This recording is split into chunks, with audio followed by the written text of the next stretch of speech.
Alléluia. Alléluia, Alléluia, Alléluia, Alléluia, Alléluia.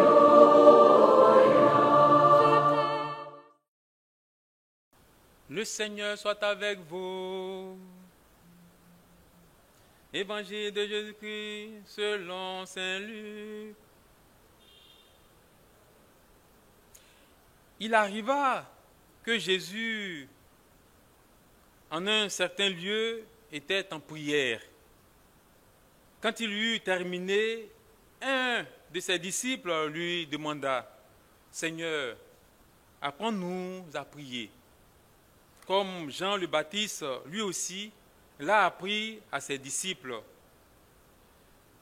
Il leur répondit, « Quand vous priez, dites, « Père, que ton nom soit sanctifié, que ton règne vienne. Donne-nous le pain dont nous avons besoin pour chaque jour. Pardonne-nous nos péchés, car nous-mêmes, nous pardonnons aussi à tous ceux qui ont des torts envers nous, et ne nous laisse pas entrer en tentation. » Acclamons la parole de Dieu.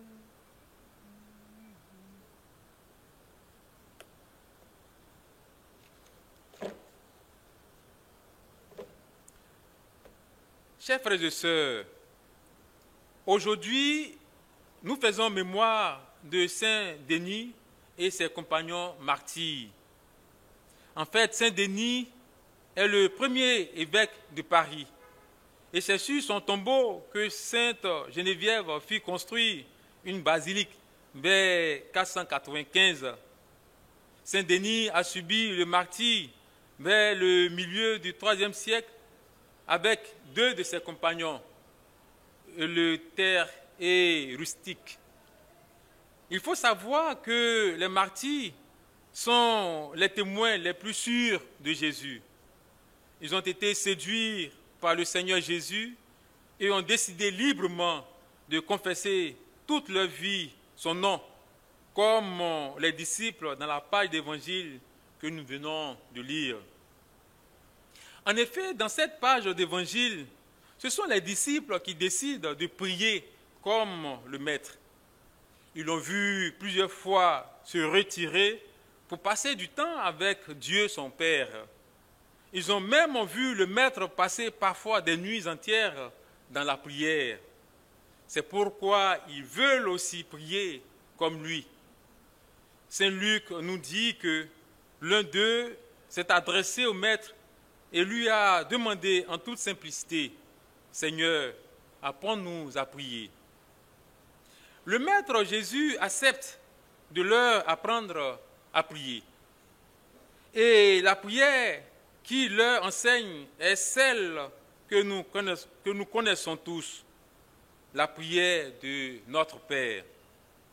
Donc, des lèvres de Jésus, les disciples apprirent cette prière, le Notre Père.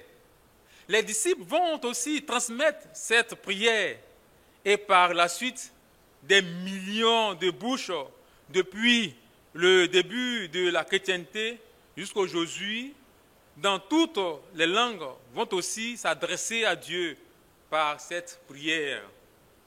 Chers frères et sœurs, ce qui est impressionnant dans cette prière de notre Père, c'est que c'est le Maître lui-même qui veut que nous soyons libres.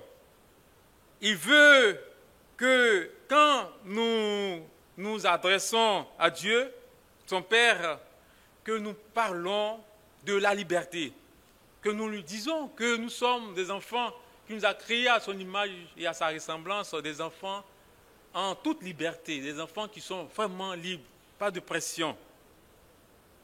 Et c'est pour lui, en effet, de nous dire que quand nous prions, nous devons dire à Dieu nos désirs et nos préoccupations, que nos désirs et nos préoccupations ne soient pas mis à l'écart pour le Seigneur Jésus quand il nous demande de prier le Notre Père. Ce sont ces désirs et ces préoccupations même qui doivent soutenir notre prière. Au fond, ce que le Maître veut que nous saisissions ici, à travers cette prière adressée à Dieu, son Père et notre Père, c'est la confiance profonde que nous devons mettre en lui. Dieu n'a jamais abandonné son peuple. Au contraire, il a libéré de l'esclavage en Égypte.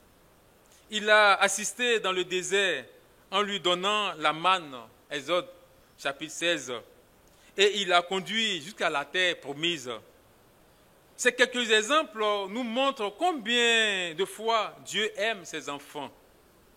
La prière de notre Père est vraiment l'expression même de nos désirs et de nos préoccupations, qui est de construire un monde nouveau, un monde qui diffère de l'ancien monde, un monde où toute l'humanité reconnaîtra le mystère de Dieu et son dessein. Que l'Esprit Saint nous soutienne quand nous prions le Notre Père, afin que notre confiance en Dieu ne défaille point. Que Dieu Tout-Puissant vous bénisse, le Père, le Fils et le Saint-Esprit. Amen. Alléluia. Alléluia, Alléluia.